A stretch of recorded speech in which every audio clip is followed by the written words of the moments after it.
Bismillahirrahmanirrahim. Assalamualaikum warahmatullahi wabarakatuh.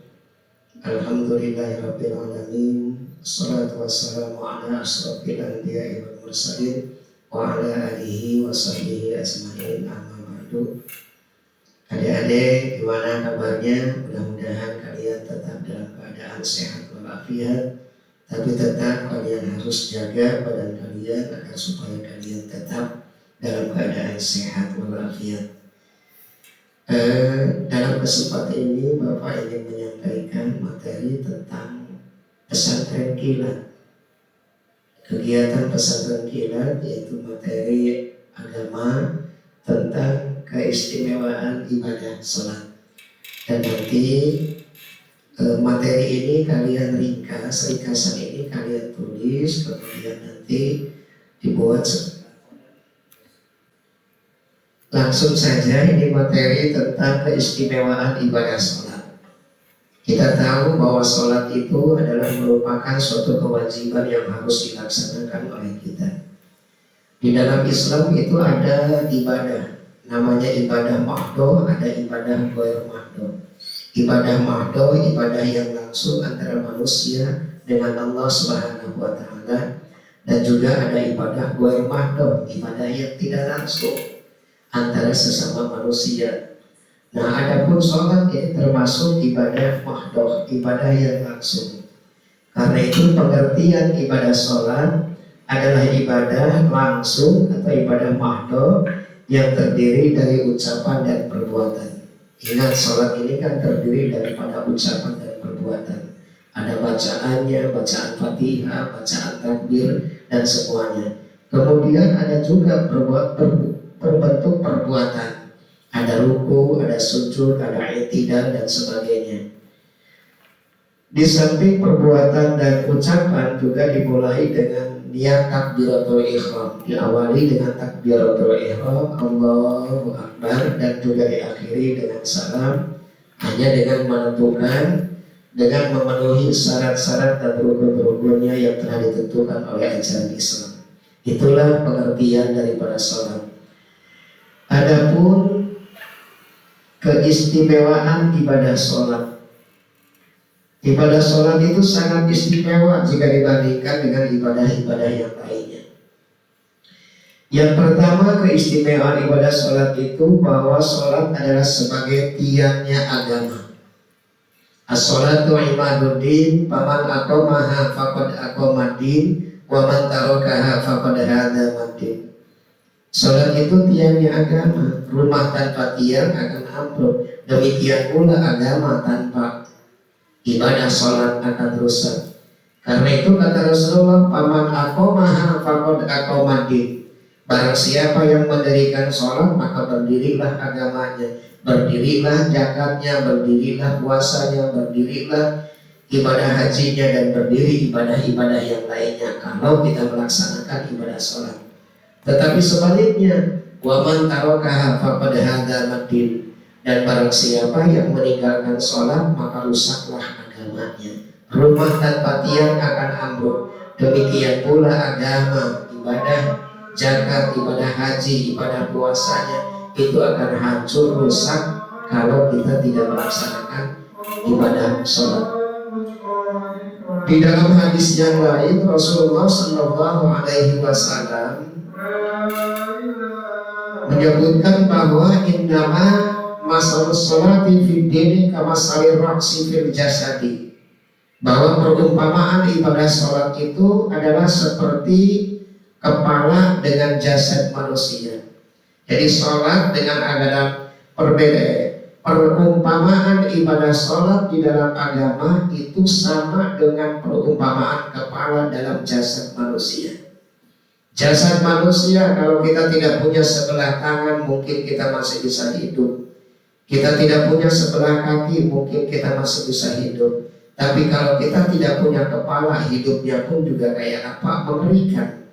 Coba kalau kalian melihat ada orang sedang berjalan-jalan tanpa kepalanya, jelas orang pada lari, mengerikan. Itulah maksudnya, andai kata orang rajin ibadah zakatnya, ibadah hajinya, ibadah puasanya, sedekahnya, infaknya, Tapi ibadah sholat ditinggalkan, itulah bagaikan jasad tanpa kepala. Bahkan kata Rasulullah Sallallahu Alaihi Wasallam, wa man tarakaha faqad hadama din. Barang siapa yang meninggalkan sholat, maka rusaklah semua agamanya. Ibadah sholat itu nilainya 1, sementara ibadah-ibadah yang lain itu nilainya 0. Zakat nilainya 0, puasa 0, haji 0, infak 0, sedekah 0. Kalau kita bikin angka 0 dari sana sampai sini, jelas itu nilainya tetap 0. Bikin angka 0 panjang sekali, misalkan mau 2 meter, 3 meter, tulis angka 0 semua, nilainya tetap 0. Tetapi sholat nilainya adalah 1. Kalau kalian misalkan sholat nilainya 1, kemudian kalian zakat 0 jadi 10, kemudian kalian infak 0 berarti 100, kemudian kalian sedekah 0, semakin tambah 0-nya semakin tambah pula nilainya. Hilang angka 1-nya maka hilang lagi nilainya. Itulah makna paman tarokaha faqad hadama din. Barang siapa yang meninggalkan sholat maka rusaklah nilainya, rusak ibadah-ibadah yang lainnya. Karena itu keistimewaan ibadah sholat yang pertama, bahwa sholat adalah sebagai tiangnya agama. Yang kedua, sholat itu sebagai pembeda antara orang Islam dengan orang kafir. Rasulullah Sallallahu Alaihi Wasallam bersabda, al-amdul ladzi bainana wa bainahum as-shalah. Janji, batasan, pembeda, pemisah antara umat Islam dengan orang kafir adalah as-shalah. Jadi jurang. Jadi kalau umat Islam sudah berada tidak meninggalkan sholat, itu sudah berada di pinggir jurang. Sehingga Rasulullah Sallallahu Alaihi Wasallam menyebutkan, paman tarokaha faqad kafaro. Barang siapa yang meninggalkan sholat maka dicap sebagai orang kafir. Kita tidak mau disebut orang kafir, tukang beca misalnya, atau siapa saja yang KTP-nya Islam tapi dia tidak suka sholat, kemudian disebut orang kafir, jelas dia tidak mau. Padahal kata Rasulullah, paman tarokaha faqad kafaro. Barang siapa yang meninggalkan sholat maka dicap sebagai orang kafir. Kenapa? Karena al-ahdul ladzi bainana wa bainahum as-shalah. Janji, batasan, pembeda, pemisah antara kita dengan umat Islam, antara umat Islam dengan orang kafir adalah sholat. Keistimewaan yang ketiga, sholat adalah merupakan wasiat terakhir yang diwasiatkan oleh Rasulullah Sallallahu Alaihi Wasallam. Ketika Rasulullah Sallallahu Alaihi Wasallam hendak meninggal dunia, ketika ruh itu berada di tenggorokan, sebentar lagi mau meninggal dunia, putranya Sayyidatul Fatimah mendekatkan telinganya ke bibir ayahanda yang mulia. Maka suara yang terakhir yang sempat direkam oleh Sayyidatuna Fatimah, bisikan terakhir menjelang wafatnya Rasulullah Sallallahu Alaihi Wasallam, maka ada 3 kalimat yang diwasiatkan oleh Rasulullah. Ada 3 kalimat yang diamanatkan oleh Rasulullah di saat beliau hendak meninggal dunia, yaitu as-shalah, as-shalah, ittaqun nisa ummati, jaga sholat, lindungi kaum wanita, umatku. Bukan harta benda dan kekayaan yang beliau miliki beliau amanatkan kepada kita, bukan pula pangkat jabatan dan kedudukan yang beliau sandangi beliau titipkan kepada kita selaku umatnya, tetapi justru ibadah sholat itulah yang beliau titipkan sebagai pertanda bahwa ibadah sholat merupakan ibadah yang sangat penting yang tidak boleh kita tinggalkan, baik dalam keadaan di perjalanan maupun dalam keadaan mukim, baik dalam keadaan perang, terlebih-lebih dalam keadaan damai, baik dalam keadaan sakit, terlebih-lebih dalam keadaan sehat. Sholat tidak boleh ditinggalkan. Itulah istimewanya ibadah sholat.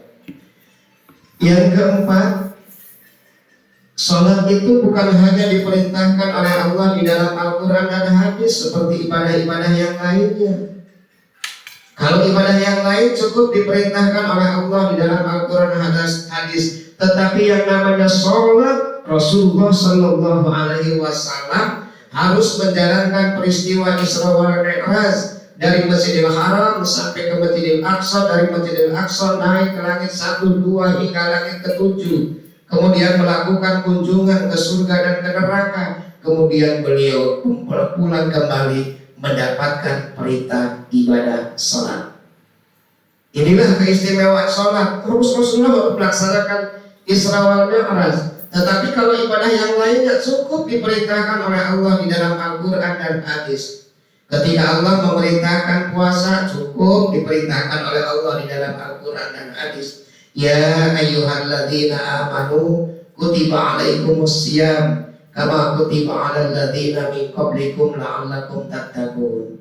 Ketika Allah Subhanahu wa taala memerintahkan zakat, cukup diperintahkan oleh Allah di dalam Al-Quran dan hadis. Khudh min amwalihim shadaqatan tutahhiruhum wa tuzakkihim biha. Ketika Allah Subhanahu wa taala memerintahkan ibadah haji, cukup Allah memerintahkannya lewat Al-Quran dan hadis. Walillahi 'alan nasi hijjul baiti man istata'a ilaihi sabila. Namun ketika Allah Subhanahu wa taala memerintahkan ibadah salat, di samping tercantum di dalam Al-Quran dan hadis, Rasulullah Shallallahu Alaihi Wasallam dipanggil oleh Allah untuk melaksanakan Isra wal Mi'raj dari Masjidil Haram ke Masjidil Aqsa, dari Masjidil Aqsa naik ke langit 1 hingga langit ke-7, lalu beliau mendapatkan perintah ibadah salat. Ini sebagai pertanda bahwa salat adalah ibadah yang sangat istimewa, salat adalah ibadah yang sangat penting yang tidak boleh kita tinggalkan. Yang kelima, keistimewaan ibadah salat adalah salat sebagai amalan yang pertama kali dihisab nanti di yaumil qiyamah. Di saat manusia dikumpulkan di padang mahsyar, setelah dikumpulkan di padang mahsyar, kemudian nanti ada yaumul hisab, hari perhitungan amal. Maka amalan yang pertama kali dihisab nanti di yaumil qiyamah adalah salat. Rasulullah Shallallahu Alaihi Wasallam bersabda, awwalu ma yuhasabul 'abdu yaumal qiyamah as-shalah.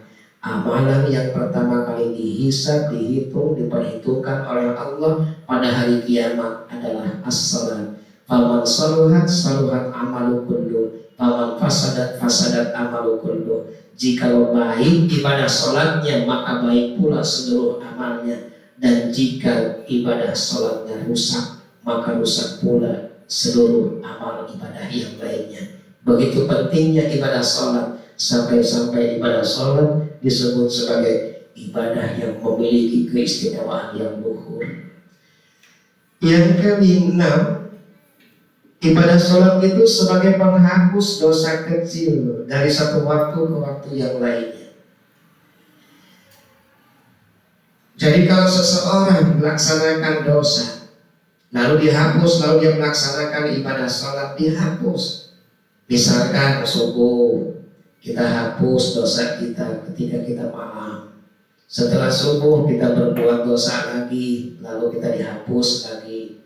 Di waktu duhur, dosa lagi, asar dihapus, dosa lagi, maghrib dihapus, dosa lagi, isya dihapus. Setelah isya masih berbuat dosa kan? Kalau masih dosa, subuh dihapus. Begitulah, karena itu Rasulullah Shallallahu Alaihi Wasallam bersabda, "Ara'aitum law anna nakhra bi babi ahadikum yattasilu kulla khamsan marratin." Kata Rasulullah, wahai para sahabat, apabila di depan rumah kalian itu ada kolam, di depan rumah ada kolam, kemudian kamu mandi 1 hari 1 malam, kira-kira 5 kali, kira-kiranya badan kamu itu bersih atau tidak? Sahabat jelas menjawab, la yabqa min darnihi sayun. Bersih ya Rasulullah, tidak tertinggal sedikit pun kotoran ya Rasulullah. Kami pun juga kadang-kadang setiap hari mandi, kadang-kadang 3 kali, kadang-kadang 2 kali, kadang-kadang 1 kali, bahkan kadang-kadang tidak mandi 5 kali bersih ya Rasulullah Sallallahu Alaihi Wasallam. Lalu Rasulullah Sallallahu Alaihi Wasallam menjawab, Fadzalika masalus shalawatil khamsi yamhullahu biha minal khotoya. Itulah merupakan perumpamaan ibadah sholat yang kamu laksanakan satu hari satu malam 5 waktu yang dapat menghapus dosa-dosa kecil kita dari satu waktu ke waktu yang lainnya.